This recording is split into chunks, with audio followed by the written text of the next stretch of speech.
Panginoon, salamat sa lakas na ibinibigay ninyo sa akin. Salamat sa pagpapala. Salamat sa lagi kang nakahanda na ako'y tulungan palagi. Alam kong lagi kang nakasuporta sa akin.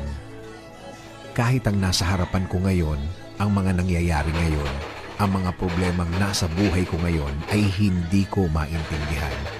Kahit na ang tingin ko sa sitwasyon ko ngayon ay napakagulo. Sa iyo pa rin ako aasa, sa iyo pa rin ako kakapit because you said in your word that you will always be there for me with a helping hand. As a father to me, I thank you, Lord. Hindi ako manghihina sa mga bagay na to.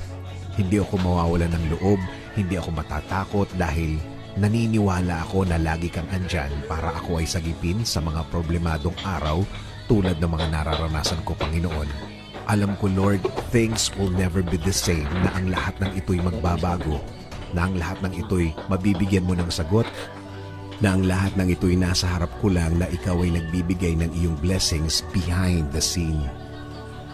Dahil alam ko, Lord, na ako'y bahagi ng iyong plano. Plano para ako'y mapunta sa mabuti. Plano para mas mapaganda ang kinalalagyan ko. Plano para hindi ako masaktan.